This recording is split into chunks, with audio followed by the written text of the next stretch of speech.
T-minus 10, 9, 8, 7, 6, 5, 4, 3, 2, 1, 0, and liftoff.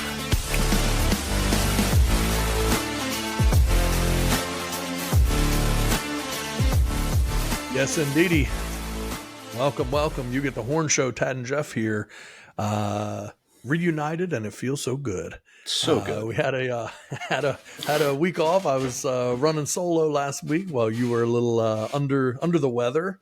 Good to have you back, man. Hey, thanks, man. It's good to be back. You did an amazing job. Wow, that's what everyone said. Everyone was reaching out to me. Universally, a lot of people said it was maybe their favorite episode ever.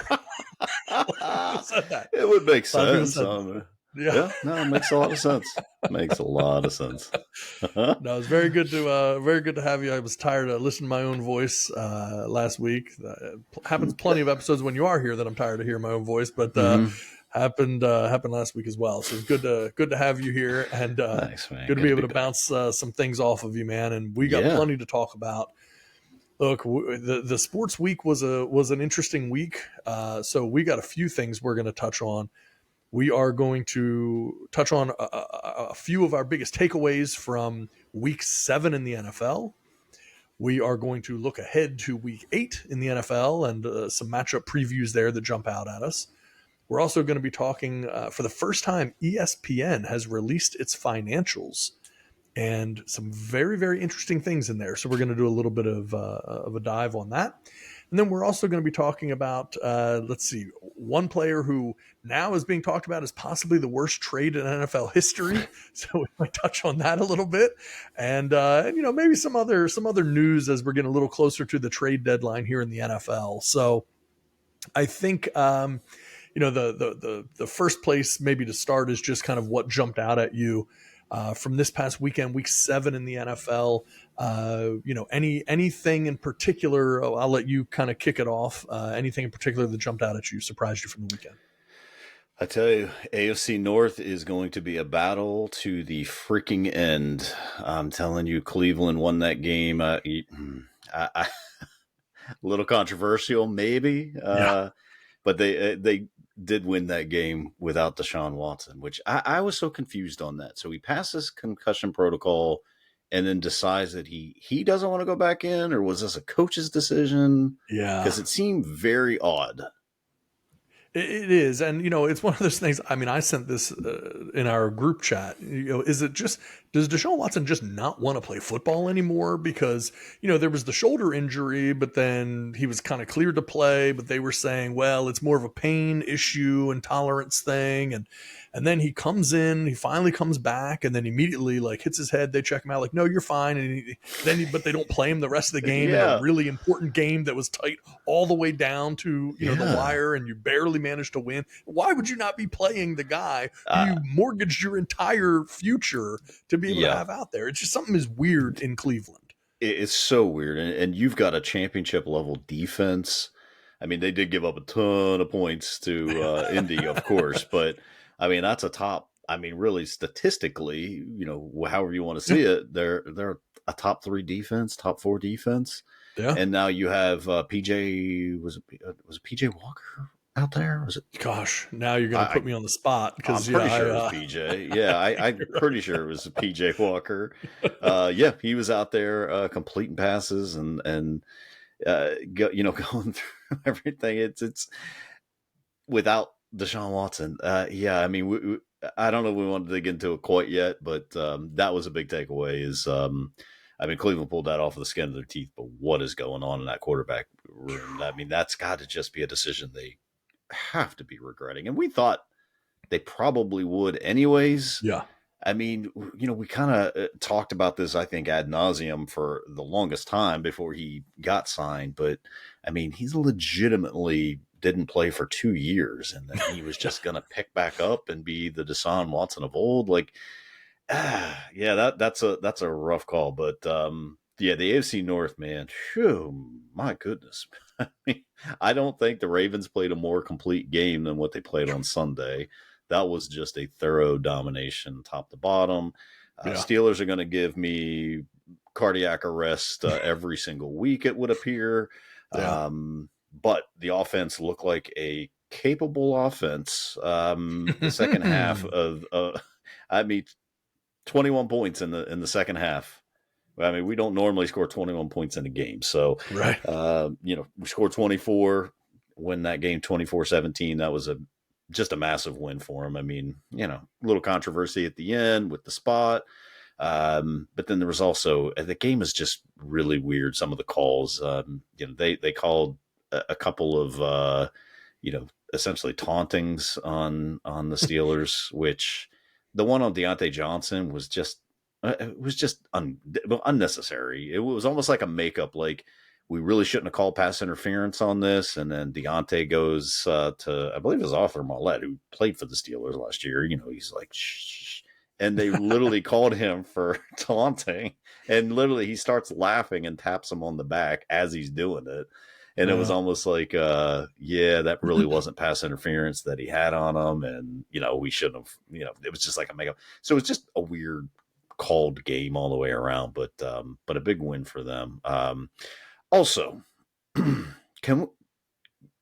is there anything more annoying? Just we should have a gripe session about what's been annoying about the NFL season. I know we talked about this through text, but if I hear the name Puka Nacua one more time, yeah, like they don't call Matt Stafford Matthew Stafford. Yeah. Stafford back to throw. Right. They love saying it. Like it's just one of those words. They just love saying Puka Nacua. They'll never say just Nakua over the middle. Nakua, it's always Puka Nacua, Puka Nacua.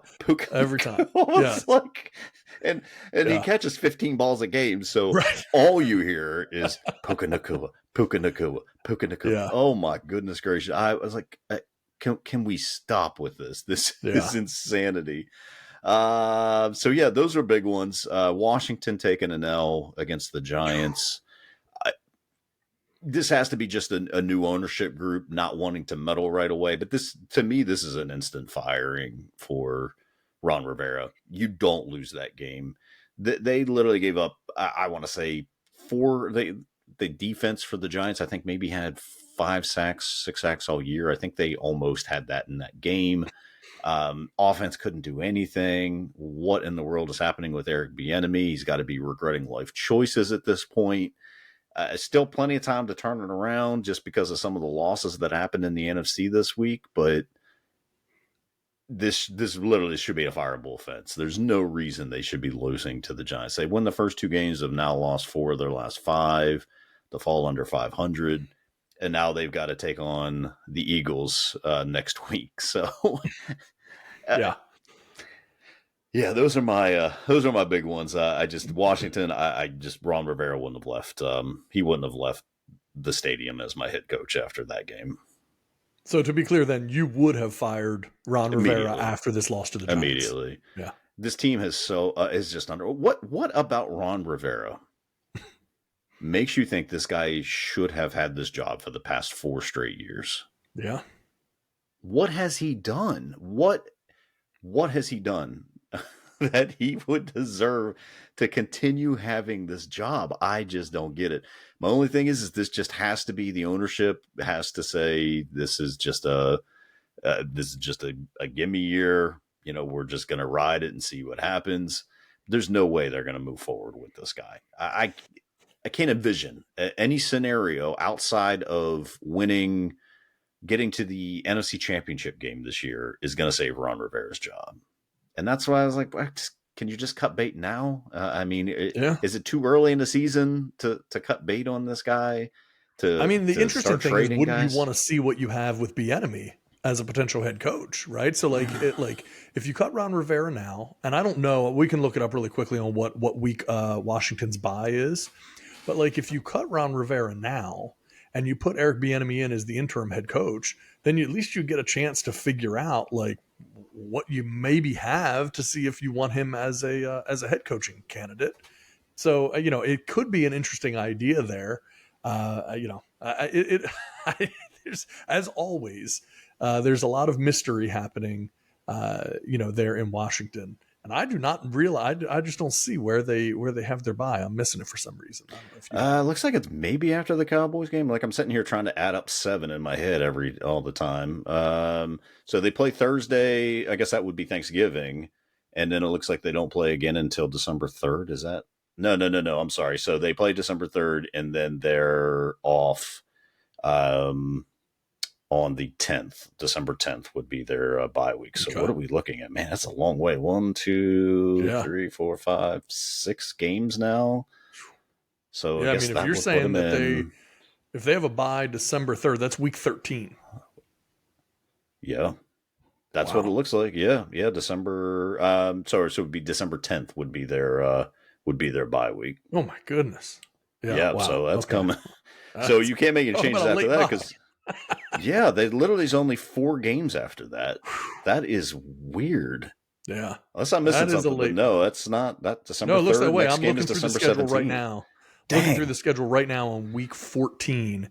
And it has to be the longest bye, like the longest before a bye. Latest bye. Yeah. Yeah. That's gotta be jeez. So I mean you can't what are you gonna do, fire him then and then come back for 4 weeks? Like I don't get it. I don't know what the deal is. It just has to be the new ownership not wanting to look like meddling owners like Dan Snyder was before. But at this point, you have got to have seen enough. I don't know.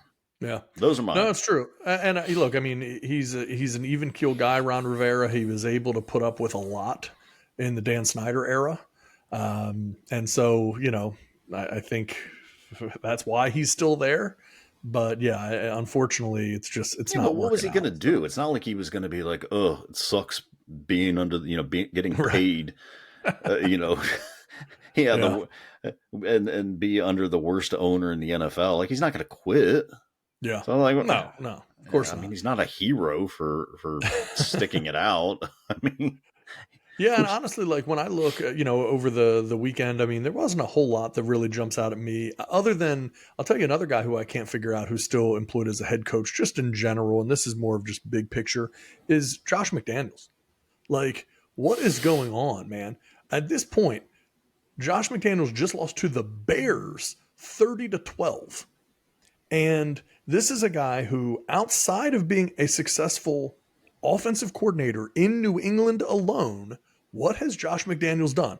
He was terrible as the Broncos head coach. Goes back to New England with his tail between his legs. And guess what? Continues to coach Tom Brady. Then agrees to go to the Colts and then changes his mind right before the press conference and turns around and goes back. And that is a public humiliation for the team and really should have been more for him. And then he stayed back in New England again, tail between his legs, coaching Tom Brady again, and then leaves again to take on the Raiders job. And look, the Raiders are not a good football team. Nobody sat here and thought that they had like a super high ceiling this year. But my goodness, the Raiders can't have the talent that they have with a guy who is supposed to be an offensive I don't want to say genius because I never really bought into the fact that he was an offensive genius, but at least a very talented offensive coordinator and evaluator in Josh McDaniel with Devontae Adams, a top 5 wide receiver in the league, and you're able to make nothing happen. Except you started getting rid of talent like Darren Waller. I don't get it. I mean, in fairness, they are starting 64-year-old Brian Hoyer, which also doesn't really make sense because you have Aiden O'Connell there as a rookie. Like if you drafted him, he was your backup. You gave him one game. In the preseason. Yeah. I mean, tearing the preseason up.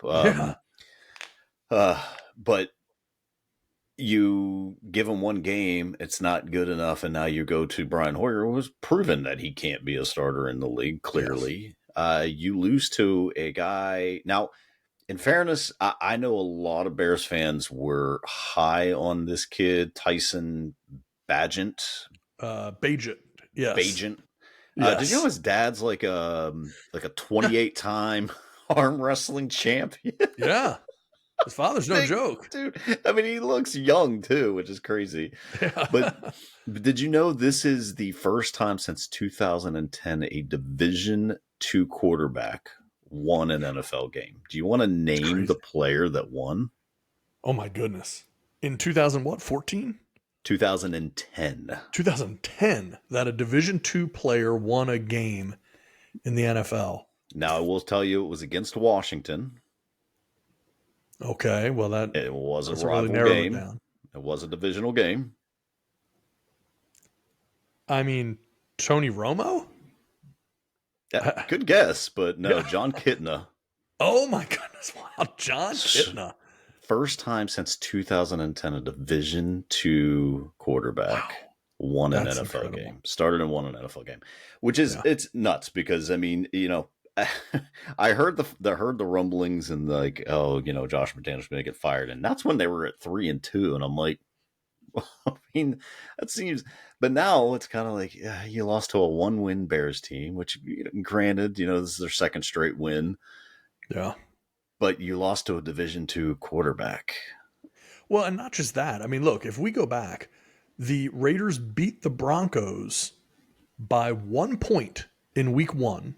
And at the time, it was like, hey, man, this is going to be a tough divisional game later. Now we know these are two terrible teams, right? They beat the Broncos by 1 point, 17-16 in Week 1. In Week 2, they lost to the Bills 38-10. Then in Week 3, why am I not even seeing them here? Week 3, they lost to the Steelers 23-18. Week 4, they were beat by the Chargers 24-17. And so, I mean, it's just like they're not losing to particularly like overwhelmingly good teams or anything like that. They beat the Packers 17-13 in Week 5. I mean, they're good for about 13 or 14 points a game.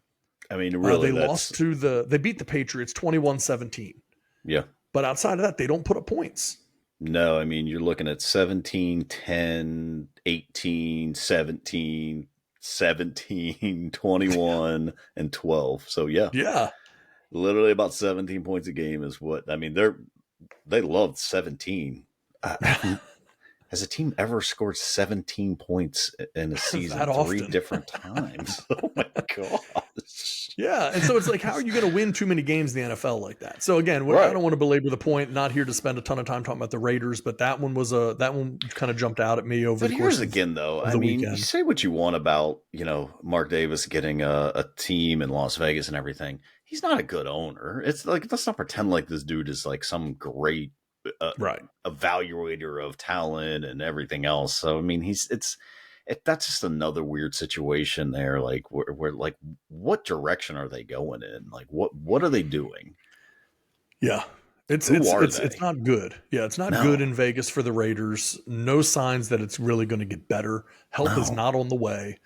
And honestly, I think it's silly to think that they would be so much better of a team if Jimmy Garoppolo were playing. Because I don't think they would be. If you look over the course of the season, Garoppolo might make you 2 wins better. Like over the course of a season, a 17-game season, Jimmy Garoppolo versus Brian Hoyer or Aiden O'Connell is maybe making you 2 games better. But 2 games better for a 5-win team, a 6-win team like the Raiders are going to be, isn't really going to be earth-shattering when you think about the fact that they're playing in that division. You got to be competing against the Chiefs and stuff like that. You're just not even in the game. Yeah. And then the flip side, you know, you touched on it. The Ravens played the best game of any team in the NFL this weekend, the most complete game, probably the best game that the Ravens themselves have played in 2 or 3 seasons, I would say. It's been a while. I mean, just a complete game from every aspect. Passing the ball, running the ball, the schematically, you know, really starting to see a little bit more of that Todd Monken offense now. And, you know, look, if this is a glimpse of what the future looks like in that offense, and that's a big if still, but if it is, then that's going to be a really, really tough team. And then, you know, when you can play with a lead, which they jumped out early on, they took the ball at the kickoff, which you never see teams doing anymore. Everyone always defers so they can get it to start the second half. They said, no, we want the ball first. They marched right downfield and scored. And now you're playing with a lead and you're allowing that defense to just pin their ears back and attack. And that's what they do best. And they had last week I talked on the show about whether or not there is a better linebacker duo in the NFL right now than Roquan Smith and Patrick Queen. And then they went right out there and did it again against Detroit on Sunday and were absolutely just dominant on that field and made it a very long day for, my dark horse MVP candidate, Jared Goff and the Lions. And, you look at it on paper later and it looks like Goff's stats were okay. And Amon-Ra St. Brown was catching. No, the Ravens had, I believe it was 2 or 3 touchdowns before the Lions got their first down. Yeah, no. So this was just demolished in every way. Yeah. And 28 passing attempts and 27 rushing attempts for the Ravens. Yeah. I mean, that you want to talk about balanced offense. And finally did a little bit that, I always scratched my head. And, of course, I throw an interception every game. I don't care, as a Steeler fan. But that ability of Lamar running with that option of passing, that RPO hasn't been there like it has been in the past. But you saw so much of that where, he was starting to take off, tight end slips out and they lose contain and he's throwing it, for 35-yard gain. It's just that's what you envision that offense could possibly be. So it was just a fantastically well-played game. I keep up with the Ravens probably as much as I do the Steelers. And I don't think I've ever seen them play in quite a few years that dominant of a complete game start to finish. So kudos. It was good. And look, now everyone's back to talking about Lamar Jackson in the MVP conversation. I mean, funny how completed over 77% of his passes on Sunday. Yeah. And some Detroit. Of them were, like I said, there's a lot of those, just bubble. I don't even know what you would really call them, but just, he can just flip it out to the guy, but then there were some that he was throwing across the middle and doing stuff with. So, it's funny how like narratives change so much. You're talking about Miami being the best team and then they go into Philadelphia and don't come out as the best team. And then you say there's what's wrong with Philadelphia. And then all of a sudden Philadelphia gets right, for as bad as Philadelphia has been, and they have not been good. They are 6-1. You can't knock that. No, this team has not dominated any game this year. I guess 2-score game with the Vikings. And then, but outside of that, they've all been in, 1-score game, 9 points, except for this game against the Dolphins. And boy, they put them on them. A lot of questionable calls, I will say, but I'm not for certain it was enough to skew the game. But had those calls gone a little bit differently, maybe we're talking about not such a blowout. But that was a complete performance from them. So, yeah.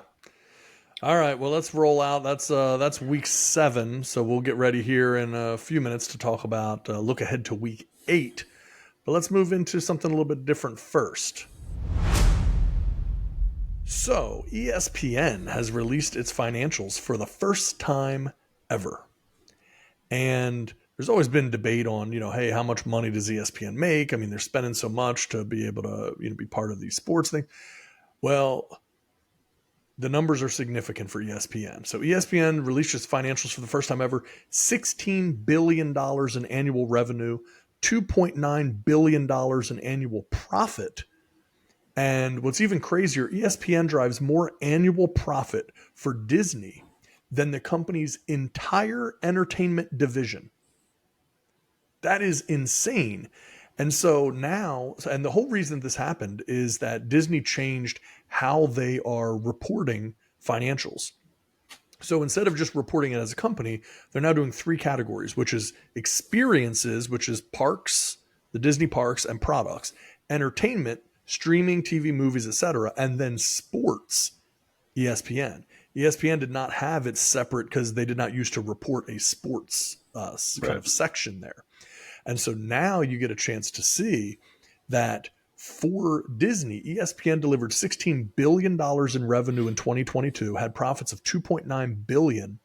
That's significant impact to Disney's bottom line when you look at it. Now, of course, obviously Disney's main cash cow is streaming and TV networks, movies, etc. I mean, they did almost $40 billion in business and all of that. But if you look at the annual revenue, ESPN's $16 billion. And when you look at the profit on that $16 billion is $2.9 billion. The profit on Disney's streaming, TV, movies, etc., is $2.1 billion. So even though they're 2.5 times the volume in streaming and movies, they're actually less profit in that than ESPN. Does that seem like a low amount, like for making 16 billion to only profit 2.9 billion? Now, I mean, it's still an insane amount of money, but is that normal? That seems well, like think about it. I mean, we just said their streaming and movie division makes 40 billion and only netted out 2.1. Yeah, but we're talking about revenue, though. So, I mean, with the streaming stuff, you're not really seeing ads. You're not seeing like a lot of that stuff on the streaming side. That's probably just coming from memberships. I would assume, anyways. Maybe I could be wrong on that, but I don't. They're not really getting advertising and things like that on the streaming side of it. I don't. Right. It's been a while since I've watched Disney Plus. My kids watch it, but last time I checked, I don't remember seeing any commercials involved with it. So, yeah.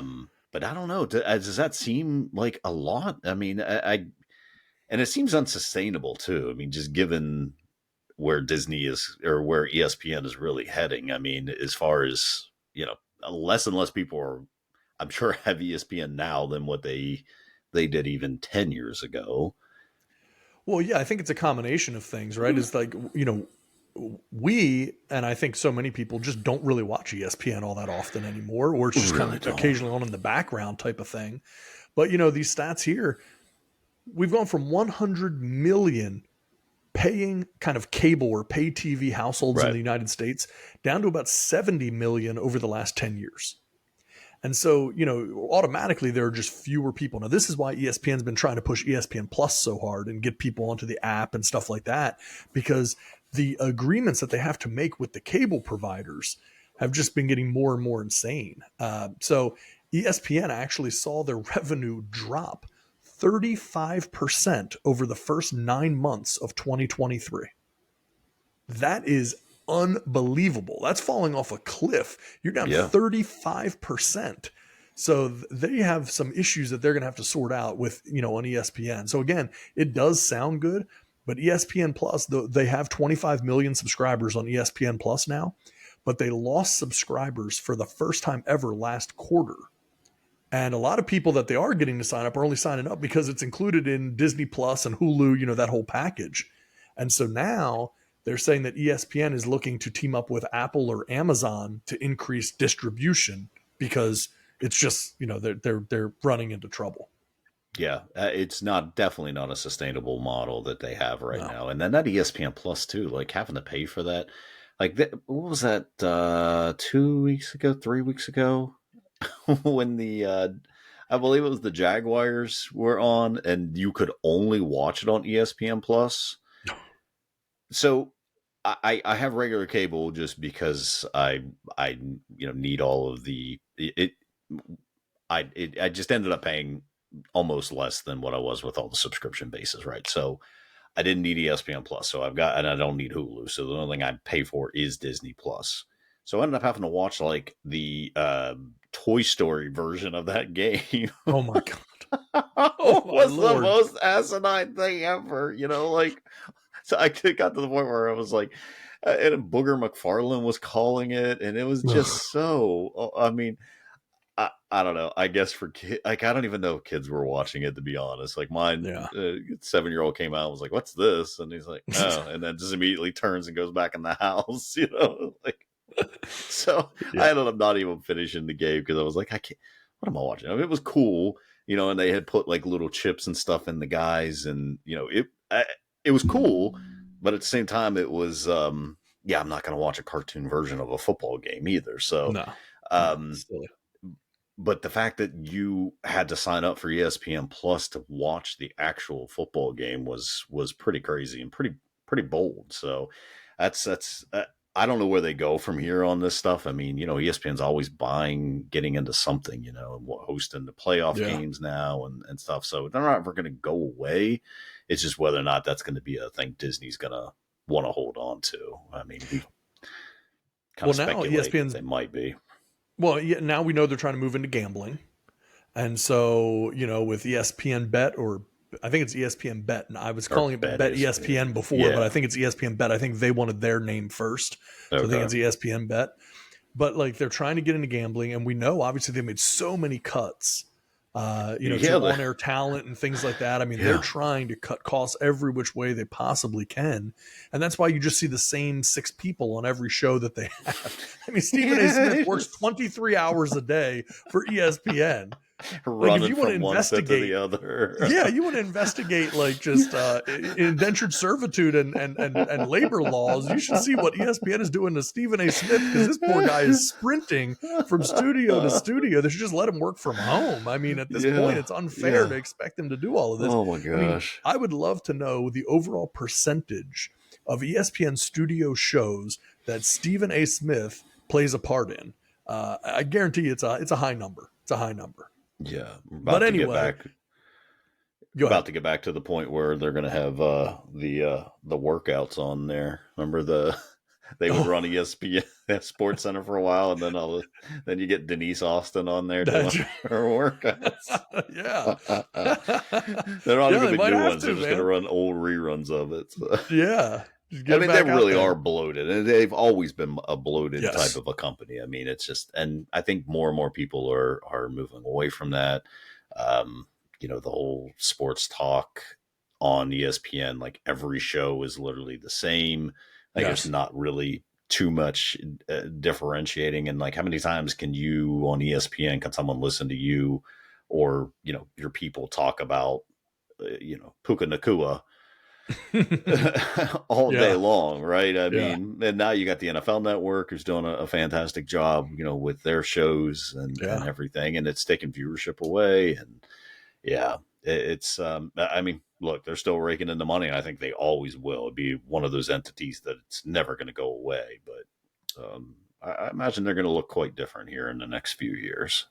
Yeah, it certainly seems that way. And they're constantly now trying to introduce new faces. So they don't have to pay the old timers that have been there for a while, cutting everyone that they can. So we'll see what happens to ESPN. But as it stands right now, they are hyper profitable in comparison to Disney's other, businesses or revenue streams, but definitely going downhill. I mean, down 35% to start 2023 is those are rough numbers. So we'll keep an eye on that.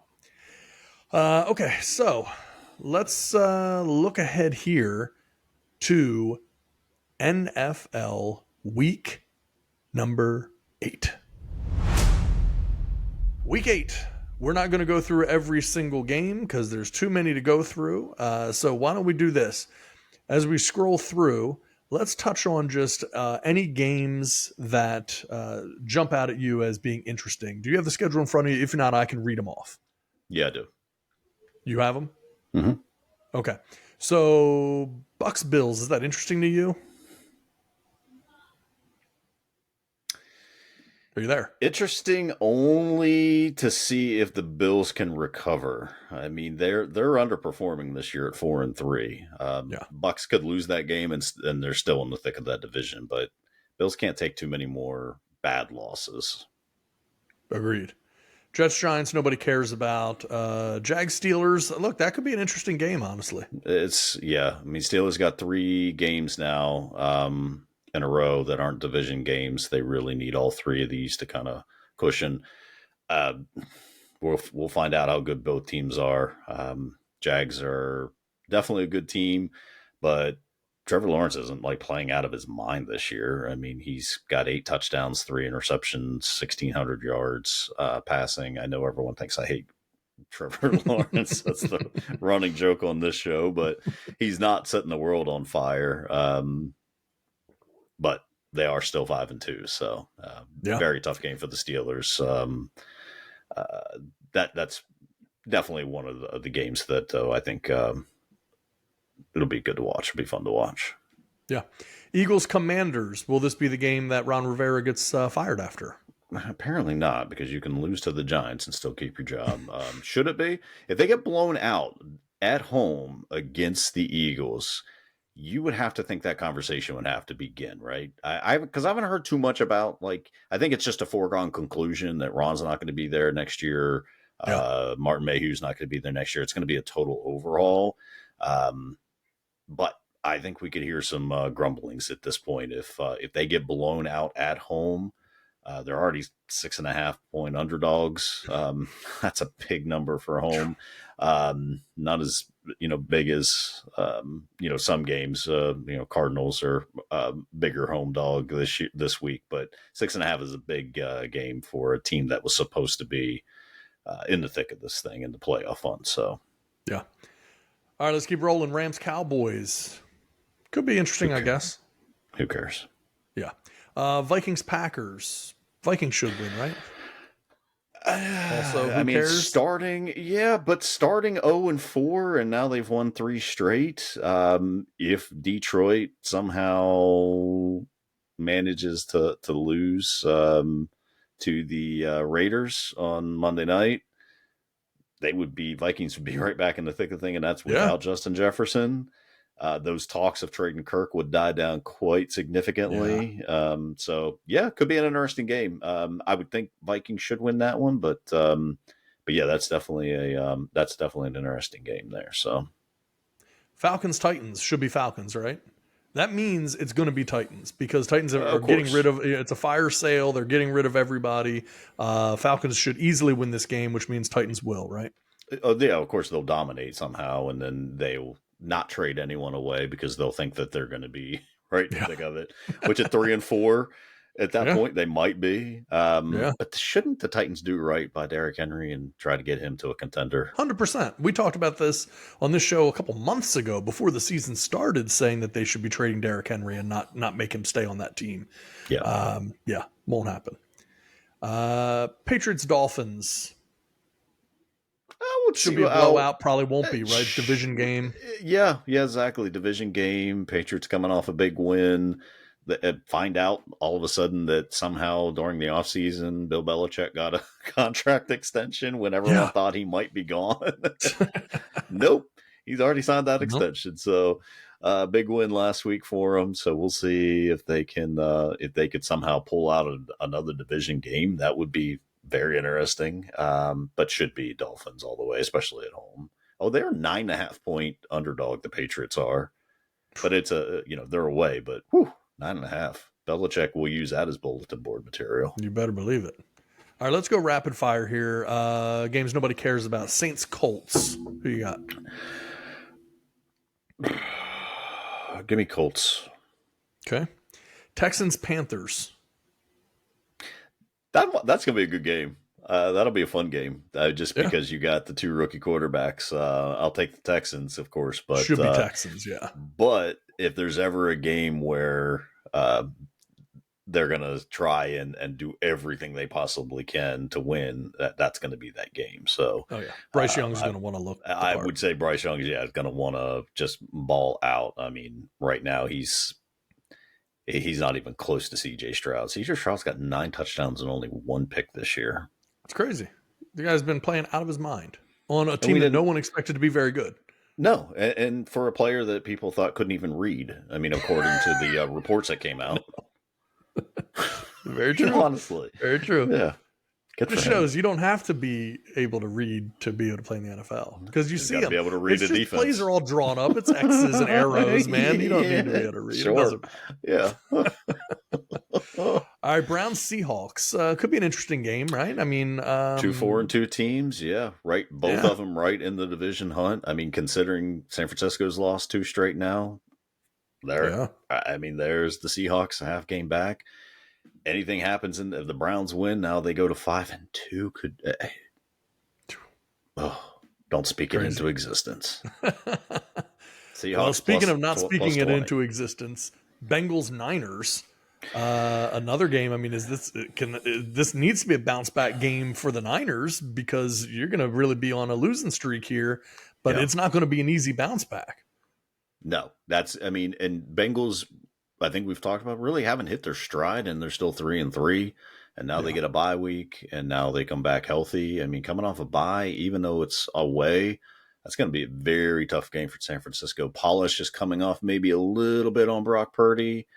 I mean, he's without, Debo, which is, that was kind of big. But can we talk about drafting a kicker in the third round on a team that was, one game away from going to the Super Bowl? It's a weird pick to me, man. And you had Robbie Gould, who, I mean, in fairness, is still out there, but was very good for you. I didn't think there was anything about him last year that screamed oh, he's done. Right. So to spend a third round pick on Jake Moody, who has not come in the clutch in the past couple of games, and now Purdy not playing well the past 2 games. So there's all of a sudden, again, here we are sitting at 5-0. The world is their oyster, and man, just the NFL, and this is just what makes the NFL so freaking good. 2 weeks and the whole narrative could change. Now, of course, they can go and no win the next 5 games and be sitting at 10-2, and you're like, Jake Moody's, 10 for 10 on 50+ yard kicks or whatever, But it's just, that's the NFL, man. Just a couple of games, and people start, just start looking, because there's only 17 of these, so it's not like, they have plenty of time to figure things out. You got to go, and especially when no one in the West is falling apart. So outside of the Cardinals, everyone else is still right there within a couple of games of them. So yeah, big game for them. Agreed. All right, Chiefs Broncos should be Chiefs, right? Yeah, but of course it'll be the Broncos because we say it should be the Chiefs. That's right. Ravens Cardinals obviously should be the Ravens as well. There's nothing there. Bears Chargers, is that a game you care about? Bears Chargers, no. I mean, I'll be curious if Tyler, what would we say? Tyson, what? Bagent? Yeah. Bagent.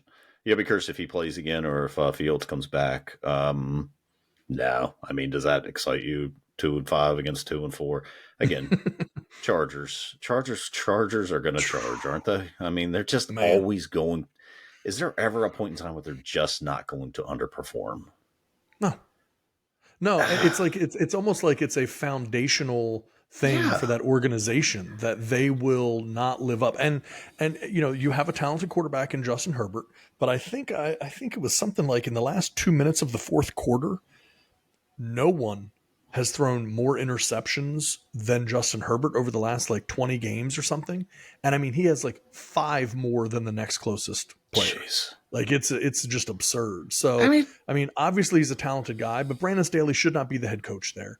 Kellen Moore, I mean, I thought the shine came off Kellen Moore a long time ago. And, it did, and yeah. They still try to rehype him back up, thinking that it was going to be a huge difference maker in San Diego, and it hasn't been. So no, I just feel like they're just an also-ran team. It doesn't matter how much talent they have. They're just they don't have a killer instinct at all, and they don't have an identity as a team. Again, all you've done is swap a Hall of Fame quarterback, Phillip Rivers, for a potential Hall of Fame quarterback in Justin Herbert. Justin Herbert keeps putting up these numbers that he's put up. He'll probably be a borderline Hall of Famer, maybe even a Hall of Famer. He's going to make 10, 15 Pro Bowls, and he's going to be a Hall of Famer. But all you've done, and then you swap out LaDainian Tomlinson for Austin Eckler, and you just don't ever put it all together. It's just that team is way too talented. There's way too much firepower there for them to be sitting at 2-4. It's quite frankly embarrassing. Again, how this guy hasn't lost a job, I don't know, because I guess it's one of those things that we fired Anthony Lynn so quick, which I feel like they should have given Anthony Lynn another year. And you brought this guy in, so now you can't be wrong about this guy, because now they're going to start looking at me as the general manager, and it's like they should be. Yeah, but they should be. Yeah, I mean, that's the whole thing is like, I mean, if like, what I don't understand is these guys, because I mean, so Tom Telesco is the general manager for the Chargers. He's been the general manager for the Chargers for quite a while now, and he has never accomplished anything. I mean, he No. has been the general manager of the Chargers since 2013. Tom Telesco has been the general manager of the Chargers since 2013. What in the world has happened with the Chargers since 2013? Yeah. They've only underperformed. They've only frustrated people. They've only fired coaches. They've only wasted talent. Nothing good has happened to the Chargers or for the Chargers since Tom Telesco's been there. And they just keep repeating. They just keep bringing in a new head coach every 3.5 to 4 years and sticking some new players in. And then they'll make a move where they'll draft a really good player so they can sell tickets. They had Khalil Mack. You had Joey Bosa. Obviously, you had Phillip Rivers at one point. Now you have Justin Herbert. You have all of this talent that runs in and out of that building all the time and moves through it. And no one ever is able to do anything with it to bring it together. And again, Brandon Staley, I said it last year, should have been fired already. But the idea that Tom Telesco is able to stay in there and continue to do it, I just can't understand how he remains a general manager. No, I mean, I was sitting here complaining about Ron Rivera in his 4 years. Like, what has he done? This guy's been there for 10 and hasn't done anything. It's not hard to draft. Like, you could have just given us the draft of Justin Herbert at 6. He fell right to them. Like, yeah, it's not difficult to draft Justin Herbert. It's not difficult. Like, he's right there. I could have figured that out. Yeah, like you wouldn't need to.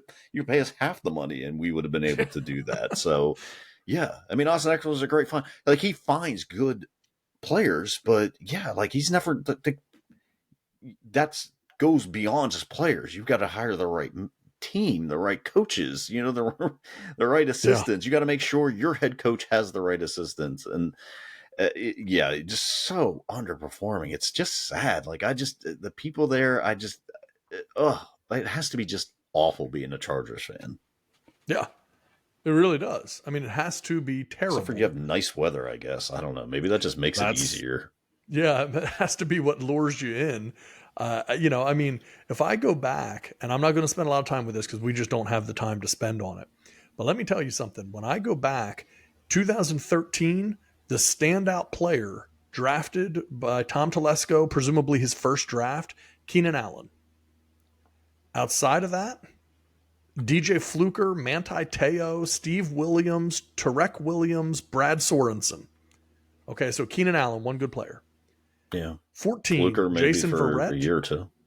Jason Verrett, Jeremiah Atachu, Chris Watt, Ryan Carruthers, Marion Grice, Tevin Reese. That's 2014. 2015, Melvin Gordon. Okay. After that, I mean, you're just not going to know very many of these players, man. 15, Joey Bosa, Hunter Henry, and then a bunch of guys you're not going to know. Which you didn't bring Hunter Henry back, so. Right. Like, you didn't give him that second contract. Yeah. 2017, Mike Williams. Okay. Again, not hard. Like you said, you picked number 7. I mean, whoever's picking, falling to you, that's what you're going to take. After Mike Williams, Forrest Lamp, Dan Feeney, Rayshon Jenkins, Desmond King, Sam Teavee, Isaac Rochelle. I mean, these are guys that just they're just guys, 2018, Derwin James. Okay. But then after that, nobody significant. I mean, not to say there aren't some good players in here. I'm just looking, I mean, Kaiser White, Justin Jones. I mean, some guys that are like you've heard of maybe, but not like any great players. 2019 draft, Jerry Tillery, Nasir Otterlev, Trey Pipkins, Drew Tranquil, Easton Stick. I mean, it's like 2020 Justin Herbert, is the name. So, I mean, the number of players that you go over 5, 6, 7, 8 years, and you can say, oh, well, there's 3 good players. 3 good players out of 7 drafts? Yeah. You want to come out of each draft and say, man, we ended up with 3 or 4 good players. Maybe you didn't know it on draft night, but you want to be able to look back and go, man, okay, that worked out. Yeah. You don't have that over 7 or 8 years with the Chargers. Yeah. Give me two. Give me two players for me. Give me one standout from each draft. I mean, if you hit even on your first round draft picks every single year, you're doing pretty good still. Yeah. And you're not doing that. So yeah, I mean, he can build a decent team around them. And you're finding these guys late or undrafted and great, Yeah. but like you have draft picks for a reason. You're not like like, well, our bread and butter is the undrafted free agency route, so we really don't pay much attention to the regular draft. Yeah. We wait until everybody else has been picked, and then that's when we really shine. Come on, stop. Yeah. And then last game of the weekend, Raiders Lions. Should be an angry bounce back game for the Lions, right? Well, this is a good test. Yeah, this will also be a good test of how I'm on the fence on Dan Campbell. Everyone seems to think like he's just this fantastic coach. Like I feel like he's just a raw guy, to be honest. But I could be wrong. I don't. X's and O's. I'm not so sure about. We'll see how his team responds, though. It should be a thorough domination if they're really that upset. I mean, they really have no excuse not to come out and just blow the top off of them. So yeah. Agreed. Okay, so that wraps up the NFL Week 8 preview. Now, I'm going to we got two more things I want to go through, so we're going to try to get to them pretty quickly here. One is, we touched on this a little earlier about a potential trade looking back on it now. Can we look at it and say, is this the worst trade now officially in NFL history? And it is, of course, many of you could have probably figured this out. Cleveland Browns quarterback Deshaun Watson. Is this the worst trade in NFL history? So here's what happened. The Browns traded a first-round pick in 2022, a first-round pick in 2023, a first-round pick in 2024, a third-round pick in 2023, a fourth-rounder in 2022, and a fourth-rounder in 2024. The Texans traded Deshaun Watson and a sixth-round pick. In 10 games with the Cleveland Browns, Deshaun Watson has passed for less than 2,000 yards. That means he's throwing for under 200 yards per game. He's completed less than 60% of his passes. He's thrown 11 touchdowns and 8 interceptions, and he has a quarterback rating of 82. He's averaging less than 195 yards per game in this type of football that we play now. And so it's like, are the Browns any worse off playing their third string quarterback, PJ Walker, than they are with Deshaun Watson in there? It doesn't seem like it, does it? No, because they have 2 wins with PJ Walker and they have 2 wins with Deshaun Watson. So right. No, of course not. Can you imagine the Browns gave up 3 firsts, a third, and 2 fourths to bring this guy in and then sign him to a monstrous, fully guaranteed contract? Yeah. And again, Deshaun Watson hadn't even played the whole year. It was sitting out because of all those allegations, didn't want to play for the Texans, so hadn't even played. So it's not like there were teams just banging down the door to like, it's insane how much, we said it at the time though, how much they gave up and how much they paid a guy who wasn't playing. It's insane to me. Yeah. I mean, if you got me the Deshaun Watson of like 2017, 2017, throwing 35 touchdowns, 8 picks or whatever, maybe, but you had no guarantee that was going to be it. The guy hadn't played in almost 2 years. And then you got him, and then you knew that he was going to be suspended on top of that. And you gave up all of that compensation for him. And you had Baker Mayfield, who is playing right now. Would you rather have Baker Mayfield or would you rather have Deshaun Watson? That's right. And that really should be all the conversation there needs to be. Right now, would Baker Mayfield make the Cleveland Browns any worse or any better? Because they're 4-2. So they're winning in spite of quarterback play. Yep. Plus, you would have all those draft picks. Plus, you would have saved, because it's not like Baker Mayfield was going to be getting a $50 million a year deal. You could have signed him to $25-30 million, and you would be in the same situation. Yep. Because think about it. You turned around. You gave up 3 firsts And then the thirds and fourths that we talked about to sign the guy, and you sign him to a 5-year, $230 million contract with a $45 million signing bonus. All $230 million of it was guaranteed, and he has an average annual salary of $46 million. You did that, and you're getting a guy that isn't even playing like a top 15 quarterback in the NFL. No, right now he's not playing like a top 20 quarterback. I mean, he's legit. Maybe we'll put him 15th. Fine. If you want to put him top 15, fine. If you want to put him in a top 15, which I don't think he probably is, but say, all right, he's the 15th best quarterback. Well, you're paying him as a top 4 quarterback. Yes. And you've guaranteed him the most money ever. You guaranteed an entire contract. Like, it's nothing that this dude has to be motivated for. No. Nothing. Like, I could do nothing. And this is maybe why he didn't even want to go back in the game. Again, I don't know the situation. I'm not going to speculate. Maybe the Browns wanted to play it safe. But you were in a tight game, you're in a close game, and you paid him all that money to be on the field. He got cleared, so it's not like, well, it's borderline, one more hit. It's like, no, he's fine. And then you just didn't play him. It's just so where's the motivation for him to continue playing? Is he motivated to play? Would I be motivated to play? If someone guaranteed me, no matter how bad I was, they're going to guarantee me my entire contract. I may not. I may not be as motivated as say I needed to play or earn this incentive, and that's probably why guaranteed contracts don't work in the NFL. But and not to mention the fact, you have put this guy in a situation now where he knows he has all the leverage. The Browns have zero leverage over Deshaun Watson. Yeah. And so Watson is just kind of saying like, oh, my shoulder hurts. I don't want to play. He milks that for as long as possible, even though the team said, no, he's fine. It's just kind of a pain tolerance thing. Well, hopefully he'll be back out there soon, yada, yada. Nothing really significantly wrong. We had Dr. Jesse Morse on recently, and we talked about AC joints and shoulder injuries and things like that. And talked about Anthony Richardson. That's a different and way more severe situation than what Deshaun Watson had. So Deshaun Watson goes out. First hard hit. He's just like, I'm going to get on out of here. And they're like, no, you're good. You're fine. You can go back in. Nah, I'm good. I mean, it's just not what you would want to see out of not only out of just any starting quarterback. I don't care if you were starting him as a rookie, you wouldn't be thrilled to see that out of him. Not to mention a guy who you guaranteed almost $250 million to.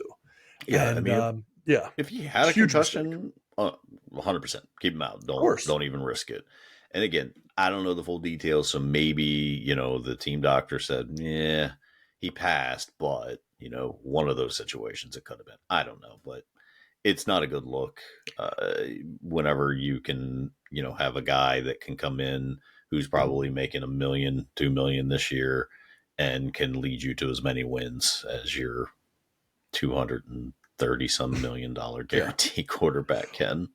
The other thing I'll say, too, is that I do not believe in the world we live in with the concern about head trauma, brain injuries, concussions, etc., that if there was any doubt about Deshaun Watson's condition, that he would have been cleared to go back in that game. I think the medical staff is always now in the NFL going to err on the side of caution when it comes to head injuries and head trauma. So they're not going to allow you to go back in or clear you to go back in unless they are awfully daggone sure that you are totally fine, because otherwise it's going to come back on them, right? They know it. We've seen it happen. There's so much scrutiny around it. They're not going to clear you if there's any question about it. And they cleared him, and they cleared him pretty quickly.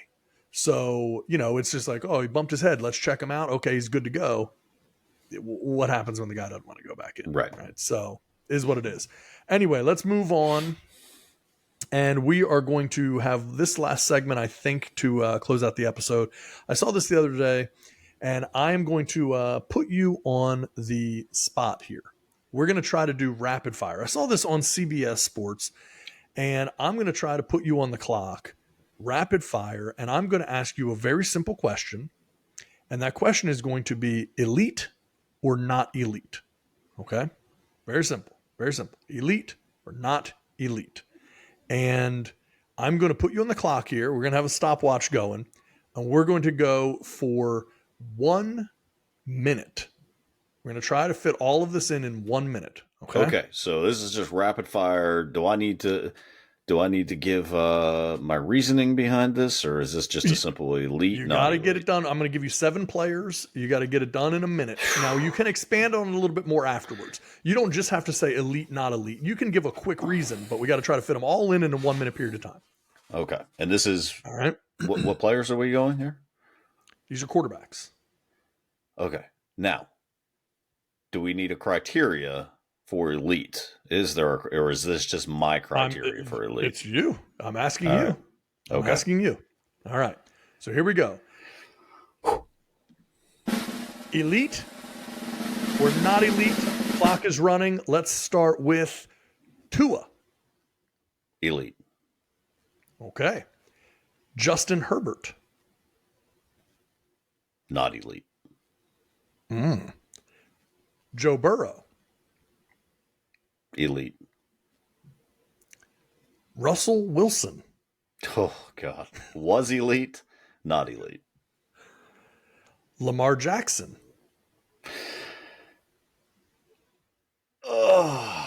Pass. We'll come back to that. Brock Purdy. Not elite. Dak Prescott. Not elite. So that means then that we have to bring back to Lamar Jackson.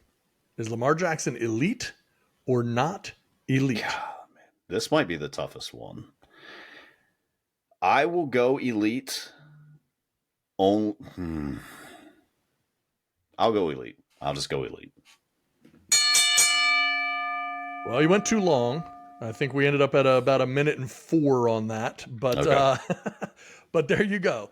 So this is actually very interesting because talking about this on CBS Sports, they said Tua, Joe Burrow, Lamar Jackson, all elite. Justin Herbert, Russell Wilson, Brock Purdy, Dak Prescott, not elite. So they actually That was matched the exactly exact what you same thing. said. That is hilarious. Well, we are experts in our field. That's right. So. People don't realize Yeah. it, but yes, if you're listening to this show, you are listening to seasoned experts. And look, I think it's interesting. I agree with you that Lamar's tricky. Part of it too, and you said this in the beginning, and we can just take a couple quick minutes to expand on this, but is what do you consider? What is the parameter for elite? Because, are you only looking at it as pure passer? Or are you looking at it as total weapon? I mean, if you're just looking at pure talent, well, Justin Herbert is an elite talent. Oh, yeah. But they're all, yeah, I would say they're all elite talent. Purdy, I think it's two. I mean, you couldn't say that after what's he played? 12 games. I mean, no. Yeah. It's too early. So potential, I guess. Can they lead to be an elite quarterback? For me, your team has to consistently be in the hunt. I don't care how good you are or how bad your team is. You have to be consistently on. We've talked about this many times. Like Peyton Manning, outside of Marvin Harrison, Reggie Wayne, there was a rotation of wide receivers that would come in there, right? Absolutely. I mean, and there was always talks he made his wide receivers better. He makes his wide receivers better. And, Reggie Wayne, Hall of Famer, in my opinion, of course, Marvin Harrison, already, Hall of Famer, no doubt about that stuff. But Austin Collie, not a Hall of Famer by not any a stretch. Hall of Famer. Pierre Garçon, not a Hall of Famer. Yeah. Dallas Clark, not a Hall of Famer. Very good player. And then the other part would be if you take them off of the team, what would they be? What would the team be? Yeah. So if you let's say 10 win team, if you take them off of that team, what would their records be? And I think that's what was difficult with Lamar, is because the team fared pretty well in his absence, and he didn't, he hasn't finished the past couple of seasons out. So that was really my only hang up with him. Outside of that, I mean, he's the MVP. I mean, you can't be MVP and not be elite. But you take them off of that team. What is the team? And yeah, you take Dak off the team. Well, the team's not really built around Dak. I mean, that Right. team is built around that defense, running the ball. So no, I mean, Dak would be difficult. Like, could he be elite? Eh, Maybe. um, Right. but I mean, you take Tua off of that Dolphins team. I don't know that Dolphins team is explosive and as good as as they were. And look what happened last year when he got hurt. I mean, that team fell off. I mean, they Yeah. fell off big time. So that's kind of a couple things that I would look at is how good would the team be without him, and how can they consistently lead the team and be in contention. So Burrow, yeah, I mean, say what you want about Burrow, but yeah, the dude's very talented. This year, he's been hurt, and that makes a big difference. But yeah, Yeah, he hasn't overall, been playing elite this year, right? but in general, he's a Yeah, pretty elite yeah, guy. exactly. And one thing too that I'll add just as we as we get ready to wrap up here is a couple little stats that I saw. And we're talking about elite and Lamar Jackson. We touched on it earlier that Lamar completed over 77% of his passes on Sunday. I saw the stat and I thought it was really interesting. Kind of ties into what we're talking about. That Lamar Jackson completed 77.6% of his passes and threw for 3 touchdowns and 357 yards without turning the ball over, including 36 yards and a score running on the ground. He's the first player since at least 1950 to reach each of those thresholds in a game, and he did it against a team that's 5-1. He also joined Drew Brees as the only qualified passer since 1950 with multiple career games with a passer rating of at least 150 and a rushing touchdown. Hmm. So I thought that was kind of interesting. So it's kind of like, again, the Lamar version of elite is different than the Peyton Manning version of elite, right? 100%. There's no doubt Yeah. about that. So it's one that I struggle with a little bit. The rest of them I thought were pretty easy. Lamar, like Tua, the only reason I struggle with it is he elite already?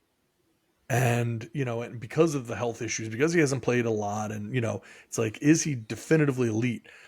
But within the confines of that system that they've built in Miami, that seems to serve him very, very well, that Mike McDaniel has put together there, it does seem like Tua has the ability to play like an elite quarterback. And Yeah. I look at an elite quarterback as someone who, on a yearly basis, there's a high likelihood that they will be in the conversation for MVP.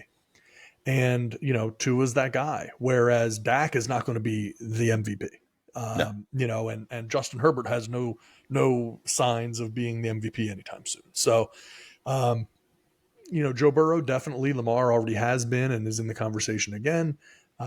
Tua certainly could be, based on how things are continuing to play out, if he stays healthy. So, anyway, anything else you want to touch on before we wrap this sucker up? No, man. Well, I mean, LeBron's about to begin his 21st season of Amazing.